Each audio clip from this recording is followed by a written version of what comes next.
Bonjour chers auditeurs de l'ODJ Média, notre chroniqueur invité, Aziz Bousseta, partage son avis et sa réflexion, dans un article qu'il a intitulé « Un remaniement, pourquoi faire ?», qu'on écoutera ensemble dans ce podcast. Notre journaliste entame sa présentation du sujet en disant « Ce n'est pas parce qu'un gouvernement est généralement remanié à mi-mandat qu'il est absolument nécessaire de le faire, on remanie pour plusieurs raisons, mais essentiellement politiques et ou techniques. Dans les deux cas, le chef du gouvernement devra expliquer en quoi et pourquoi ce remaniement devra-t-il être opéré. Tâche ardue car les difficultés ou manquements de ce gouvernement n'ont pas trait au seul ministre. » Notre chroniqueur invité commence par expliquer au début de son article. Oublions l'ère pré-constitution de 2011, c'était compliqué sans être complexe, mais c'était une autre époque. Depuis l'adoption de la nouvelle loi fondamentale, les choses sont plus claires, le chef du gouvernement est d'abord un chef politique, au pouvoir accru et plus exposé. Il doit rendre des comptes régulièrement au Parlement et il ne peut quitter ses fonctions que par la dissolution de la Chambre des représentants, ou par sa propre volonté. Il est le collaborateur du chef de l'État, mais non plus un collaborateur exécutant comme jadis, avant 2011, mais un collaborateur politique, agissant, développant une politique supposée être la sienne, issue de ses promesses électorales et de son engagement en politique générale. Ainsi, en 2013, un an et demi après sa prise de fonction, Abdelillah Benkiran avait procédé à un remaniement politique, avec le départ de l'Istiklal et son remplacement par le RNI, lequel remplacement avait nécessité de rudes négociations et d'âpres tractations. Et de remaniement politique, on était passé à une refonte technique, avec le RNI en charge des grands ministères économiques et de la diplomatie. Le chef du gouvernement avait par la suite endossé, assumé et même défendu les grandes orientations économiques prises par les ministres RNI. En 2019, le gouvernement Elotmani avait 2 ans et demi et avait aussi besoin d'un grand souffle. Il fallait une task force, disait-on, fort bien, le parti du progrès et du socialisme, parti et les autres partis de la coalition restèrent, mais le chef du gouvernement avait accepté une sorte de continent de son propre parti, usé par 8 années aux affaires, à défaut de dire au pouvoir. C'est cette équipe qui géra la crise Covid, et Saadedine Elotmani avait accepté de jouer le jeu, endossant, assumant et défendant là aussi la nouvelle structure. Dans les deux cas, la politique était là, la concertation permanente, les joutes politiques épiques. Le chef de l'État tenait son rôle de représentant suprême de la nation et de décideur de ses grandes orientations, et le chef du gouvernement le sien, de patron de la majorité parlementaire. Il y avait une opposition visible et audible, et la majorité était bicéphale, représentée par un PJD très politique et un RNI qui l'était encore, avec Salaheddine Mezouar. On peut critiquer les personnages qui animaient cette scène politique, mais la politique était là. Monsieur Aziz Bousseta précise que ce n'est plus le cas, aujourd'hui. Depuis octobre 2021, le Maroc vit sous une étrange configuration politique. Le gouvernement est officiellement composé de 3 partis, dispose d'une large majorité et repose sur des fondements solides.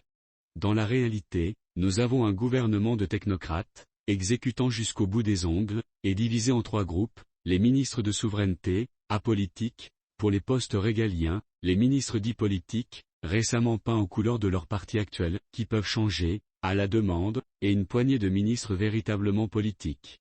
On peut ajouter à cette équipe une 4e catégorie, celle de ministres appartenant à la garde rapprochée du chef du gouvernement, d'anciens collaborateurs dans le privé ou au ministère de l'Agriculture, en plus du joker Sekouri et de l'incontournable caissier Lekja.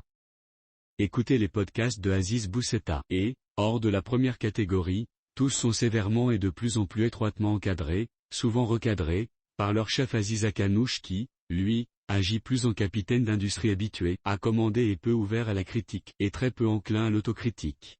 Cet attelage travaille sur les grands chantiers royaux, de réforme de ce qui doit l'être et de restructuration du reste. Un gouvernement qui délivre, comme on dit depuis 2 ans.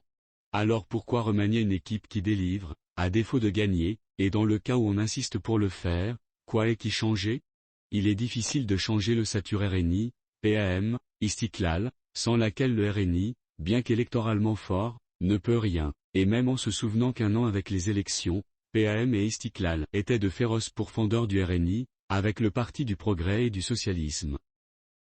L'auteur ajoute aussi Il est tellement difficile de le faire que M. Akanouche, au contraire des autres ministres, ménage les deux secrétaires généraux Abdelatif Wabi et Nizar Baraka qui, par tant d'orage sur le gouvernement et son chef, ne remuent pas un cil, ou alors frémissent d'un contentement silencieux.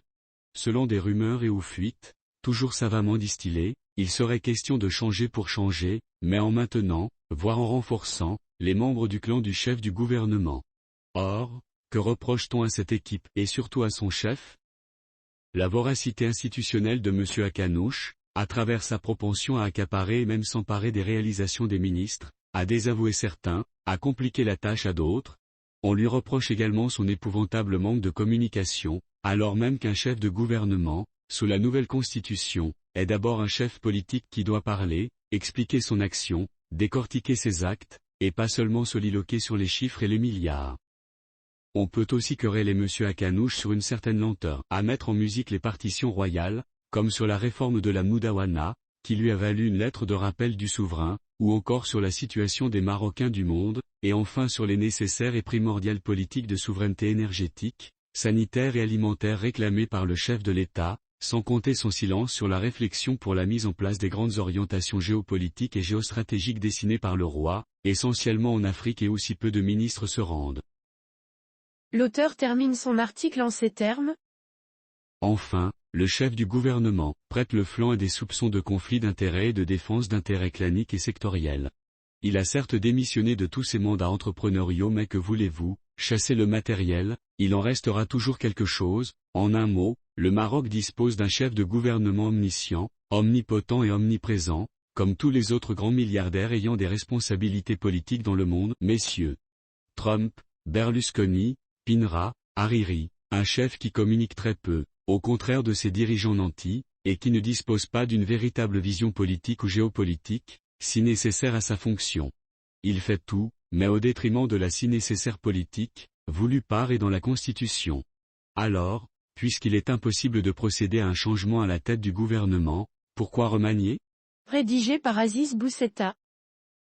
Merci d'avoir écouté ce podcast de l'ODJ Media. L'ODJ Media, notre bouquet de supports numériques, portail, magazine mensuel connecté, web radio R212 dédié à la diaspora marocaine et web TV.